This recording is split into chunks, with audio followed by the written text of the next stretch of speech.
એટલા માટે કે આપણી માં કોણ છે ને, મારે તમને એ રિયલાઇઝ કરાવું હતું. અહીં થોડીક જગ્યા હોત ને તો હું વચ્ચે આવત એક દંડો લઈને, શિક્ષકનો જીવ તો હું છું. માં કોને કહેવાય ને, મારે તમને એ શીખવું હતું. અત્યારથી 12 થી 22 વર્ષની દીકરીઓને વસ્તુ ભૂલાઈ ગઈ છે ને જીવનમાં, એટલે જ રોંગ સાઈડમાં આપણે જઈએ છીએ. મેં શરૂઆતમાં તમને કીધું એમ કે કદાચ આડું આ મોત આવ્યું હોય ને તો મોતને લઈ લઈને એનું નામ માં. એક નાનકડી દીકરી હતી, અને થોડી મોટી થઈ ને એટલે એમના કોઈ ઘર પરિવારે એમના એ દીકરીને કહ્યું કે બેટા તારો જ્યારે જન્મ થવાનો હતો ને ત્યારે તારી માં છે ને માંડ મૃત્યુમાંથી બચી છે. એટલે દીકરીએ માને પૂછ્યું, હે માં, કે સાચી વાત, મારો તે જન્મ આપ્યો તે મને ત્યારે હું ત્યારે તું માંડ બચી છો? ત્યારે માં એમ કે છે કે હા હું માંડ બચી છું, પણ બેટા અત્યારે કે હું મરી જાઉં તો એ 12 વર્ષની દીકરી એમ કે છે કે માં તું ન જીવે ને તો મારે નથી જીવવું. પણ આ 10 કે 12 વર્ષની દીકરી હોય ને હજી એને સંવેદનાઓ છે, પણ આ 15, 17, 18, 20 કે 22 વર્ષની દીકરી થઈ જાય અને માં એમ કે હું મરી જાય તોય કાંઈ આપણને ફેર નથી પડતો. આ ખાસ કાર્યક્રમ એટલા માટે છે.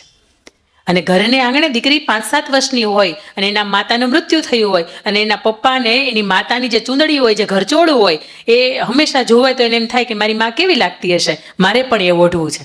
એટલે એ પપ્પાને પૂછે, પપ્પા હું ઘરચોળું ઓઢું? એટલે એને પપ્પા ના પાડે.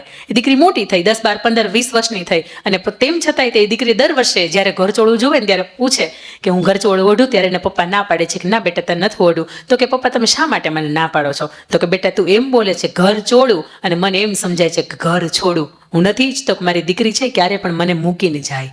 આ દુનિયાનો ખંપીધર ગમે એવો બાપ હોય ને 2 જ વખત રડે. એક એને દીકરો એના ઘરમાંથી વૃદ્ધાવસ્થાએ કાઢી મૂકે, દીકરો તર છોડે ત્યારે, અને બીજું કે દીકરી ઘરને છોડે ને ત્યારે.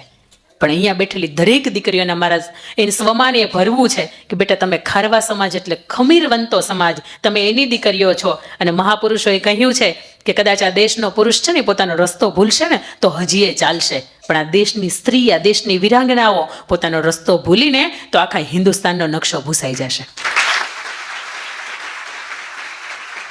એટલે દીકરીનો જન્મ થાય ત્યારથી લઈને દીકરીના ઘરે એક બીજા સંતાનનો જન્મ થાય અને દીકરી અલગ અલગ અવસ્થાઓમાંથી પસાર થાય ને, એ દરેક અવસ્થાને મારે ખુમારી ભર્યા એક નવા જે આપણે સત્ય ઘટનાઓ બની ગઈ છે. અમુક વાત એવી છે કે જે તાજેતરની છે, અમુક વાત એવી છે કે જે ઇતિહાસની છે, પણ નારી રત્નોની ખાસ મારે વાત છે ને એ આપની સમક્ષ મૂકવી છે કે આપણા હૃદયની અંદર અંકિતાબેન મુલાણી જીવનમાં ફરીથી અહીંયા આવે કે ન આવે, પણ તમારા હૃદયની અંદર એક ખુમારી ભરીને જાઓ કે ખબર પડે કે આપણાથી આમ ન જ કરાય. અને આપણા લોક સાહિત્યની ભાષામાં તો એવું કહેવાનું છે કે જ્યારે આપણી દીકરી છે ને સામા સૂરજ ઉગ્યો હોય ને સામે ચાલી આવતી હોય ને તો સૂર્યનારાયણને ઓળું ફરી જવું પડે કે હિન્દુસ્તાનની દીકરી ચાલી આવે છે, મારે એનાથી સામે ન જવાય. આ દીકરીઓનું તેજ છે, દીકરીઓનું સત્વ છે, એવું સત્વ છે. પણ અહીંયા ખાસ મારા માતાઓ બહેનો બેઠી છે ત્યારે એમ કેવું છે ઘણી દીકરીઓ એવું કે આપણે મેકઅપ કરીએ તો જ સારા લાગીએ, પણ પુરુષો બિચારા મરી જાય બિલ ભરીને. પણ એ બહેનોને, એ દીકરીઓને મારે ખાસ કહેવું છે કે બેટા આપણે બે સ્ત્રી દુનિયાની સુંદર લાગતી હોય, એક એવી સ્ત્રી કે પોતાના ઘર પરિવારને પ્રેમ આપી શકે અને સામે પ્રેમ પામી શકે, એ સંતાનોની સેવા કરી શકે અને વૃદ્ધાવસ્થાએ સંતાનોની પ્રેમ, એનો સંતાન, એનો સ્નેહ છે એ પામી શકે.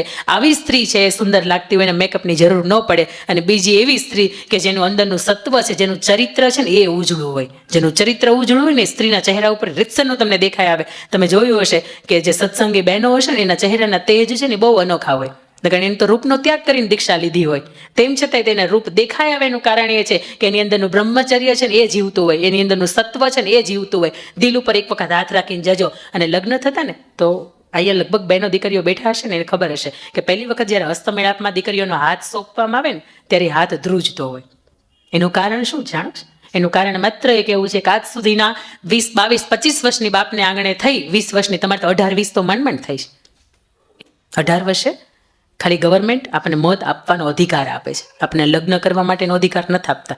લગ્ન એ સમયે થવા જોઈએ કે જ્યારે ખબર પડે કે મારી દીકરી ચૂંદડી પહેરીને કે સાડી પહેરીને જેમ અહીંયા ઘરની જવાબદારીઓ નિભાવી શકે છે એમ એના સસરાને ત્યાં નિભાવી શકશે, ત્યારે જ એના લગ્ન થવા જોઈએ.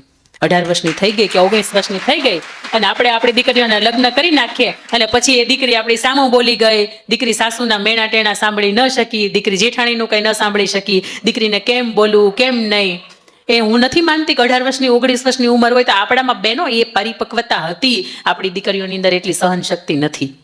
અને સહન શક્તિ નથી ને એટલા માટે હું માનું છું કે એક વખત ગાંઠ બાંધજો, મારી દીકરીના 20 વર્ષ પહેલા તો લગ્ન નહીં જ થવા દો. અને તમે એમ કહો કે ઘરના પુરુષને કે 20 વર્ષની દીકરીને ભલે સગપણ નક્કી કરી નાખો, પણ ઘરને આંગણેથી જ્યારે મંડપ પહોંચીને એ દીકરી વળવી જોઈએ ને ત્યારે 20 વર્ષની તો ઉંમર થવી જ જોઈએ. ખાસ એટલા માટે હું કહું છું કે 20 વર્ષની ઉંમર હોય ને થોડીક પરિપક્વતાની ઉંમર હોય, કે સાસુ કદાચ એમ કહી દે કે તારે આમ નથી કરવાનું તો એને લાગી ન આવે, એને એમ ન વિચાર આવે કે આ તો બધા મારે આપઘાત કરી લેવો જોઈએ, મરી જવું જોઈએ. સમજાય છે? આ ઉંમર છે ને એટલા માટે મહત્વની છે. બાકી તમે 15 વર્ષની ઉંમરે લગ્ન કરી નાખો ના નથી, પણ પેલા બિચારા જેટલા પણ આપણા યુગ પુરુષો થઈ ગયા, બાળ ગંગાધર રાવ તિલક કે જેણે બેટી દૂધમાંથી બચાવો, બેટીનો જન્મ થતો ને મારી નાખતા, સતી પ્રથા હતી, એના પછી કે પુનઃવિવાહ લગ્ન હતા, એના પછી કે બાળ વિવાહ લગ્ન હતા. આ બધા રૂઢિચુસ્ત એક સમાજના એક નિયમો હતા. અને તમને કદાચ એમ થાય કે 18 વર્ષની દીકરી થઈ ગઈ ને આપણે સાસરે વળાવી દઈએ કે આપણે જવાબદારીમાંથી છૂટા, યાદ રાખજો બહેનો કે ડબલ જવાબદારી છે તમારી.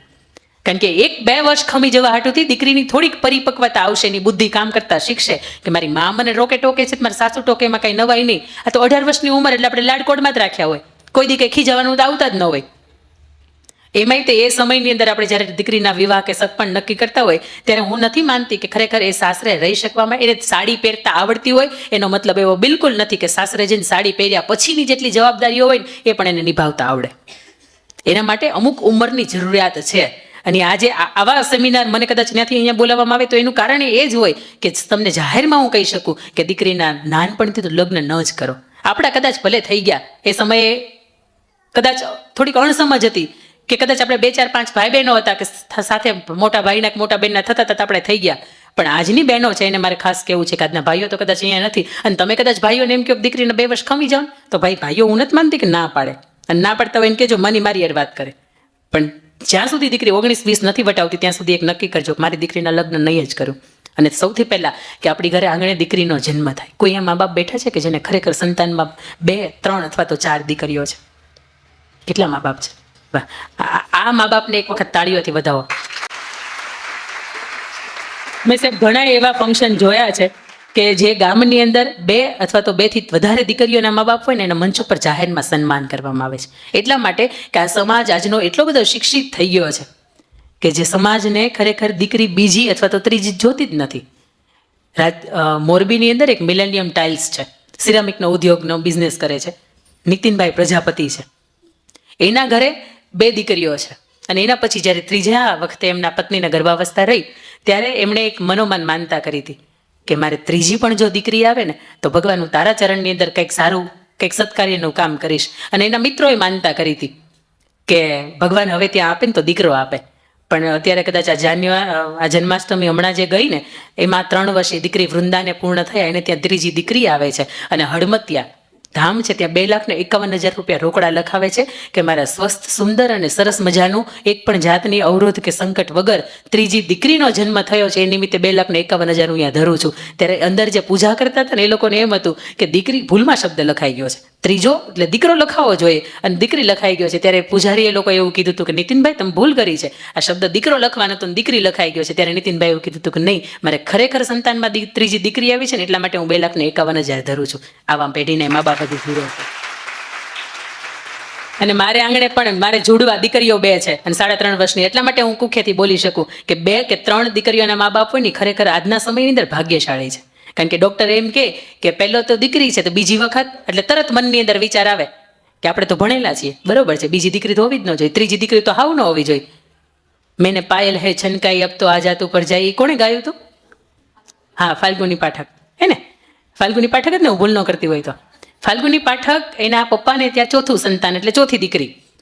થોડી મોટી થાય એના પપ્પાને કે પપ્પા તમે મુરઝાયેલા કેમ રહ્યો છો, કઈ ચિંતા છે? એટલે કે ના બેટા, પણ મને થોડુંક એવું હતું કે તું દીકરો થઈને આવી હોત ને તો સારું હતું. આ 3 દીકરીઓ છે ને ઉપર ઢંકાઈ જાવ, આપણે આવો શબ્દ વાપરીએ કે ઢંકાઈ જાય. તો 4 દીકરીઓ હોય તો હું કઈ ખુલ્લી છે? 4 દીકરીઓ ઢંકાયેલું જ તમારું ઘર છે, તમારું છતને ઢાંકીને રહી છે.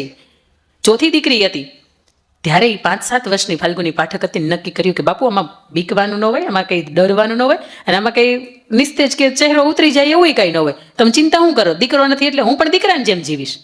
અને એ ખરેખર દીકરાની જેમ જીવી 2017ની અંદર હમણાં જે મેં તમને કહ્યું એમ કે દાદા સાહેબ ફાળકે એવોર્ડ છે એમને એનાયત થયો. અત્યારે એની 54 વર્ષની ઉંમર છે, લગ્ન નથી કર્યા અને મા બાપને સાચવે છે. જરૂરી નથી કે દીકરો હોય એ જ સાચવે, દીકરીઓ હોય એ સાચવે. અને બીજું કે ઘણા પરિવારને એવું હોય કે દીકરીઓ હશે તો ભણવાનો XYZ ને ખર્ચો હોય, એટલું પણ મને એટલી ખબર પડી દીકરીને મા બાપ હોય ને એમાં દેવા નથી થતા. કારણ કે દીકરીને જ્યારે ભગવાન મોકલતો હોય ને નીચે જે ગરીબ પરિવારને કે જે આપણા દંપતીની વચ્ચે, ત્યારે ભગવાન એને એમ કહેતો હોય બેટા ચિંતા નહીં કરતી હો, તારા મા બાપનો ખ્યાલ હું રાખીશ, તારા બાપની માંથી એક રૂપિયાનું લેણું નહીં થવા દઈ ને એનું ચિંતા હું કરીશ. અને દીકરાને જ્યારે મોકલતો હોય ને જે પરિવારની અંદર, ત્યારે દીકરાને એ ટકોરો મારીને કહેતો હોય જોજે હો મોકલું છું, વૃદ્ધાવસ્થા હેરાન ન થાય, બાપને તારે સાચવવાના છે. આ ભગવાને તે કંઈક કઈને મોકલતો હોય. અને દીકરીને કદાચ એ દીકરો હોય કે દીકરી હોય, પણ આપણે ગર્વ કરવો જોઈએ કે મારું સંતાન છે ને હું શ્રેષ્ઠ બનાવીશ. એ કદાચ દીકરો હોય કે દીકરી હોય, કોઈ સ્વરૂપ હોય એનાથી ફેર નથી પડતો. એનાથી થોડીક દીકરી મોટી થાય એટલે મા બાપ સ્વપ્ન જોવે કે મારી દીકરી શું ભણશે, શું બનશે. દરેક મા બાપ હશે ને એની પાસે એક સ્વપ્ન હશે. અને કદાચ હું એવું માનું છું કે અહીંયા બેઠેલા માતાઓ છે એ નહીં ભણ્યા હોય, એટલે એને કદાચ એક ખ્યાલ નહીં હોય કે કઈ ક્ષેત્રની અંદર મારી દીકરી છે એને મૂકી શકાય. અત્યાર સુધીમાં લગભગ દુનિયાના દરેક ક્ષેત્ર એવા હતા કે જ્યાં દીકરો હોય ને ત્યાં તે દીકરી હોય. આ પંખા ચાલુ કરવા કરી દેજો, થોડીક ગરમી થશે. હા, જેને નજીક થતા હોય ને એ ત્યાંથી ચાલુ કરી દેજો, અગવડતા ન થાય ને કોઈને એવી રીતે.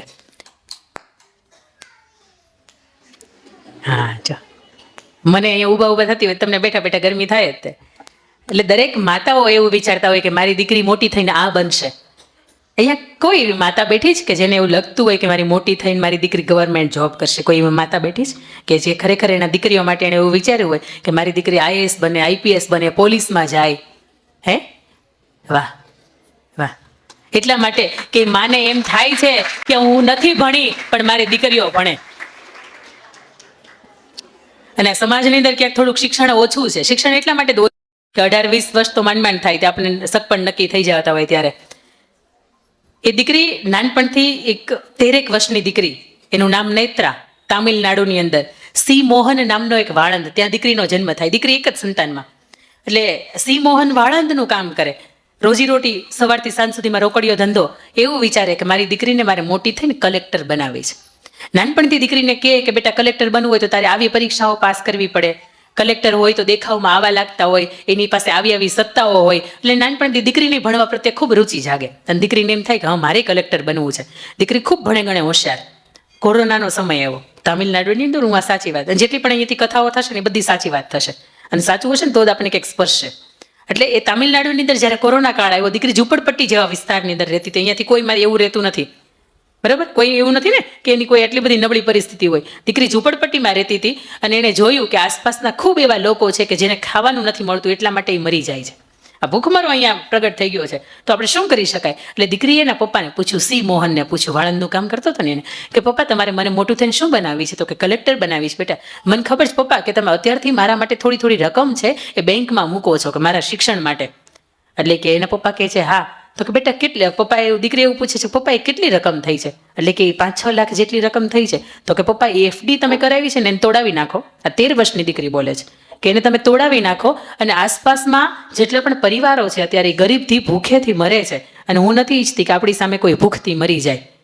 તમે એમ કરો, એને રાશનની કીટ છે એને પહોંચાડો. ત્યારે એના પપ્પા કહે છે ના બેટા મેં તો એ પરસેવાની મહેનતથી ભેગા કર્યા છે ને તારે શિક્ષણને માટે કર્યા છે. તો કે પપ્પા તમે ઈચ્છો છો ને કે હું મોટી થઈને લોકોની સેવા કરું, કલેક્ટર બનું, તો હું કદાચ અત્યારે આ મોકો મારી પાસે શ્રેષ્ઠ છે કે હું લોકોની સેવા કરી શકું અને કલેક્ટર બનવું પછી થાય કે ન થાય પણ અત્યારે ખાસ જરૂરિયાત છે. એમના પપ્પા પાસેથી FD 6 લાખ રૂપિયાની FD તોડાવે છે, 5 કે 6 લાખની હતી એક્ઝેક્ટ.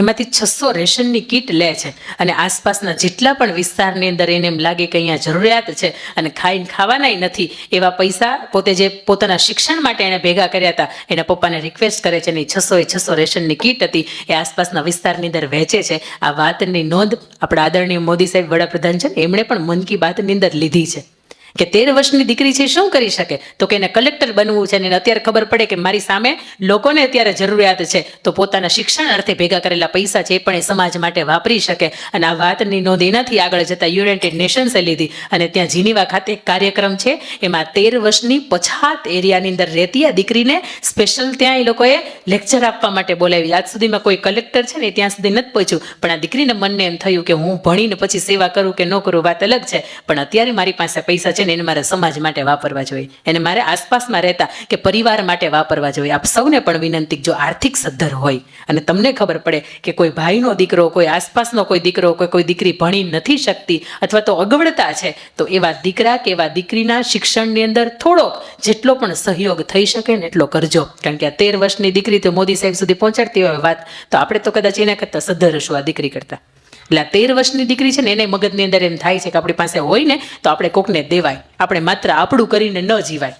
એના પછી દીકરી 14 વર્ષની થાય છે, 12-13 વર્ષની હતી ને એના પછી 13-14 વર્ષની દીકરીનો પડાવ આવે છે, 1 વર્ષ એનાથી મોટી. ત્યારે મારે વાત કરવી છે કે 1875ની અંદર બેટા પહેલી વખત અંગ્રેજો ભારતની અંદર આવ્યા હતા, મહુવાના દરિયાએ થઈ. ત્યારે અમરેલીની બાજુમાં એક પિઠ્ઠલ પર કેરાળા નામનું એક ગામ હતું. એ ગામની અંદર 12 વર્ષની દીકરી, એનું નામ હતું સોનબાઈ. સોનબાઈ એ દીકરી હતી, એ પાણી ભરીને આવતી હતી અને દીકરી એટલી સરસ દેખાવમાં સુંદર હતી, એમ લાગે કે ભગવાને આપણને બધાને હોલસેલમાં બનાવવાની અને રિટેલમાં બનાવી હતી, એક સમય લઈને બનાવી હતી. એટલી સરસ મજાની અપ્સરા જેવી 12 વર્ષની દીકરી, 13 વર્ષની દીકરી હતી એ લાગતી હતી. અને થોડીક હજી તો પાણીમાંથી પોતાનું બેડું ભરીને બહાર આવે ત્યાં એક અંગ્રેજ ગોરો અધિકારી હોય, એની નજર એ દીકરીની ઉપર પડે. એ દીકરીનું બાવડું પકડે, આવી રીતે આમ હાથ પકડે, એને એમ કે ભારત મારું તો દીકરીએ મારી, આની સાથે મારે લગ્ન કરવા છે, એવા ઈરાદાની સાથે દીકરીનું આવી રીતે બાવડું પકડે.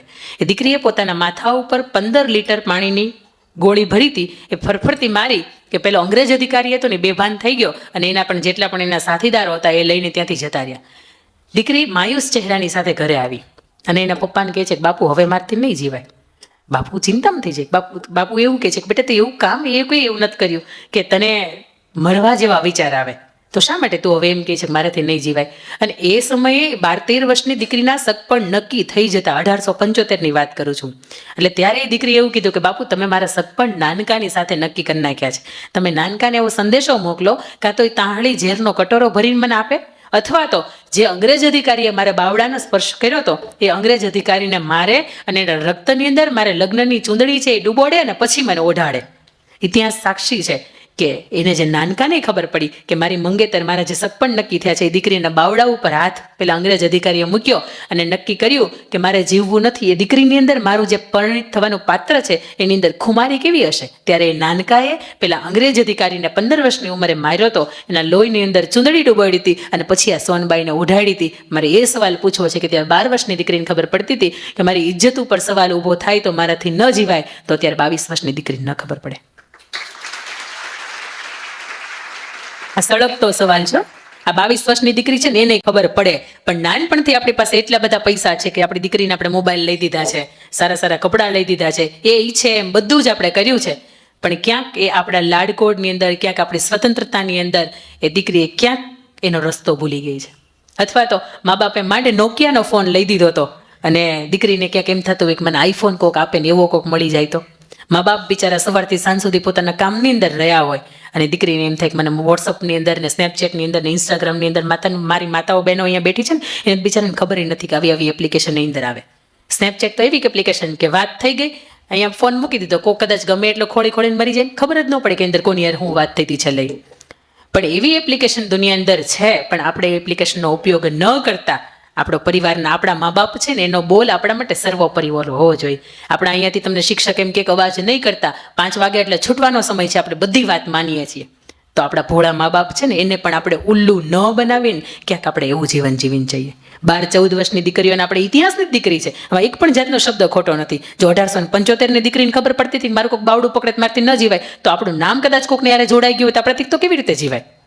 અને દરેક માતાઓને પણ મારી વિનંતી છે કે દીકરીનો કદાચ આવો કંઈ સમયગાળો આવે કે જેની અંદર આપણને થોડીક પણ ભનક થાય, તો ક્યાંક એ દીકરીને એને સમય હાથ પકડીને પાછી વાળી લેજો. કારણ કે દીકરી થોડાક 2-4 ડગલા ભરે ને તો એને ખાલી એને પગ ભીના થયા કહેવાય, પણ એ થોડીક 2-5 ફૂટ આગળ વહી જાય ને તો એને આખી ડૂબી ગઈ કહેવાય. આ દીકરીઓને આપણને એમ ખબર પડે ને કે આ ભાઈની દીકરી છે, આ આપણા સમાજની છે. એટલે સમાજની ન હોય તો બાજુવાળાની કોઈક હોય ને તો એ દીકરીને ઉગારી લેજો, એને બચાવી લેજો, કારણ કે એ દીકરી છે અને દીકરી માટે કોઈ જ્ઞાતિ કે કોઈ જાતિ કે કોઈ સમાજ ન હોય. દીકરીઓના જીવનને આવી રીતે જ્ઞાન બ્રેક મારી દેજો કે બેટા આપણા જીવનની અંદર આપણું ચરિત્ર કલંકિત થાય એવું આપણાથી ન કરાય. એના પછીની કે દીકરી 14-15 વર્ષની થાય, 14 કે 15 વર્ષની ઉંમર છે ત્યારે મારે કેવું છે કે આજ સુધી તમે સાંભળ્યું હશે કે દીકરીએ એની બાને સેવા કરી, એના અંતિમ દાદાની સેવા કરી, આવું બધું તમે સાંભળ્યું હશે. પણ દિલ્હીની અંદર ગુડગાંવ નામનું એક શહેર છે. આ પણ કોરોનાની જ સાચી વાત છે. ગુડગાંવની અંદર શહેર છે અને શહેરની અંદર બંસીલાલ નામના એક વ્યક્તિ છે, ઓટો ચલાવવાનું કામ કરે. એ સમયે એનું એક્સિડન્ટ થયું એટલે બંસીલાલ ઘરે અને એક પણ જાતની આવક ન થાય, આવક બંધ, અને દીકરી છે એ 7મું કે 8મું ભણતી હતી. બસ માત્ર તમારી 7મું 8મું ભણે છે એવડી જ એની ઉંમર હતી. અને ત્યારે એ દીકરીને એવું કહ્યું એના પપ્પાએ કે બેટા હવે આપણે અહીંથી વતન જવું પડશે, કારણ કે હવે આપણી પાસે પૈસા નથી અને અહીંયા તું ને હું બે જ રહ્યા છીએ. કોરોનાની અંદર જેટલા જવાના હતા એટલા જતા રહ્યા અને આપણે બે વધ્યા છીએ તો આપણે જવું પડશે. એટલે એમના ઘરમાંથી એમને કાઢી મૂકવામાં આવે છે, કારણ કે પૈસા એના ભાડું ભરવાના નથી હોતા.